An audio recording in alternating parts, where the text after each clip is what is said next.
Dan dalam syariat puasa nampak nilai-nilai tauhid dalam syariat puasa. Di antaranya hadirin hadirat yang dirahmati oleh Allah Subhanahu wa taala, benar-benar syariat puasa mengajarkan kepada kita untuk belajar ikhlas. Belajar ikhlas kepada Allah Subhanahu wa taala. Dalam Sahih Al-Bukhari Nabi sallallahu alaihi wasallam bersabda, "Kullu amal ibni Adam lahu illa as-siyam, fa innahu li wa ana ajzi bihi." Seluruh amalan anak Adam adalah untuknya kecuali puasa. Sungguhnya puasa adalah untukku dan aku yang akan memberi ganjaran lah secara langsung ya. Hadis ini ya menjelaskan bahwasanya puasa spesial. Kata Allah, fa innahu li, puasa adalah untukku wa ana ajzi bihi, dan aku yang akan beri balasan. Dan balasannya tidak disebutkan oleh Allah Subhanahu wa taala. Di antara metode syariat tatkala ingin menjelaskan ganjaran sangat besar, tidak disebutkan ganjarannya apa. Tidak disebutkan ganjarannya apa. Seperti contoh orang bersabar.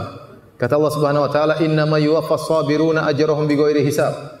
Sungguhnya orang-orang yang sabar pahalanya dari Allah tanpa perhitungan, tanpa batas. Pahalanya apa? Allah hanya mengatakan tanpa batas, tidak disebutkan secara detail. Ini berarti pahalanya besar. Contoh orang yang memaafkan. Kata Allah Subhanahu wa taala, "Wa man 'afa wa aslaha fa ajruhu 'ala Allah." Barang siapa yang memaafkan dan melakukan perbaikan, maka pahalanya di sisi Allah Subhanahu wa taala. Pahalanya apa? Allah tidak jelaskan. Menunjukkan pahalanya sangat besar. Demikian juga salat malam. Kata Allah, "Tatajafa junubuhum 'anil madaji'i yad'una rabbahum khaufan wa tama'a wa mimma razaqnahum yunfiqun. Fala ta'lamu nafsun ma ukhfiya lahum min qurrati a'yun jazaa'an bima kanu ya'malun." Kata Allah, lambung-lambung mereka jauh dari tempat tidur. Kenapa? Mereka salat, berharap, berdoa kepada Allah Subhanahu wa taala, berharap dan cemas kepada Allah Subhanahu wa taala. Setelah itu Allah mengatakan tentang pahala mereka, "Fala ta'lamu nafsun ma ukhfiya lahum." Maka setiap jiwa tidak tahu pahala apa yang Allah siapkan bagi mereka karena amalan yang mereka lakukan. Tetapi pahala tersebut pasti menyenangkan pandangan mereka. Ini pahala tidak disebut oleh Allah Subhanahu wa taala. Kata para ulama, indikasi bahwasanya pahalanya besar sehingga tidak disebutkan secara detail ya. Di antaranya puasa. Allah mengatakan, "Fa innahu li", puasa adalah milikku, wa ana ajzi bihi, dan aku yang akan memberi ganjaran. Ganjarannya seperti apa? Allah tidak jelaskan secara detail.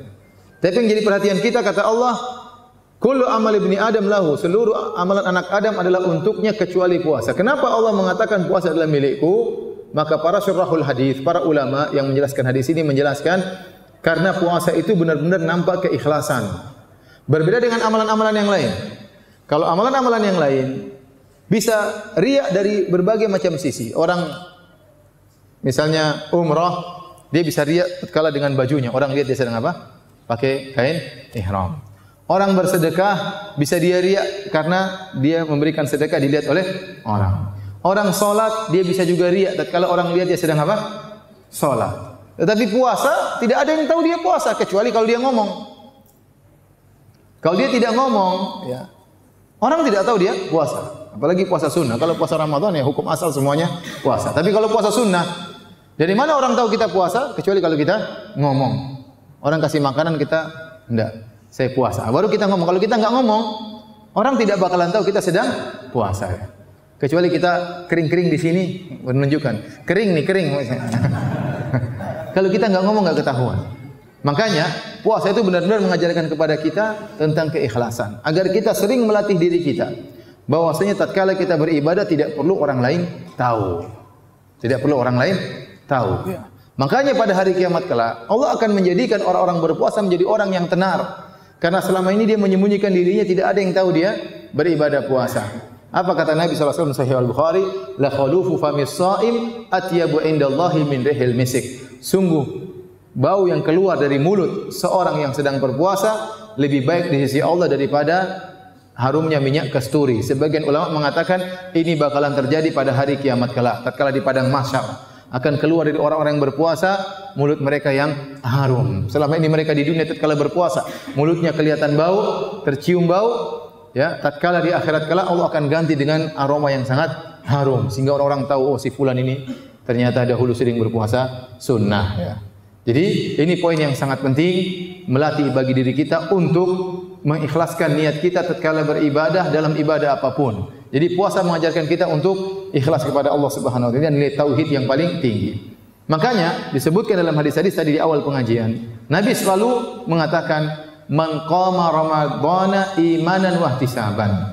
Barang siapa yang puasa di bulan Ramadan karena keimanan. Maksudnya apa? Iman bahwa ini adalah syariat Allah. Beriman bahwasanya di bulan Ramadan dibuka pintu-pintu surga, ditutup pintu-pintu neraka. Beriman bahwasanya pahala dilipat gandakan pada bulan Ramadan. Dia beriman. Kemudian ada syarat kedua, wahtisaban, itu dia berharap. Sebagian ulama mengartikan berharap di sini dia ikhlas. Dia ikhlas kepada Allah dan dia berharap mendapatkan pahala itu seluruhnya. Jadi Anda jangan berpuasa hanya sekedar rutinitas, ini kewajiban. Harus ada harapan dalam hati. Di antara makna wahtisaban, ikhlasun lillah, dia ikhlas kepada Allah Subhanahu wa taala, ya. Maka ini ya salah satu nilai tauhid yang sangat besar bagi kita, mengajarkan kita untuk beribadah kepada Allah Subhanahu wa taala, ikhlas karena Allah Subhanahu wa taala.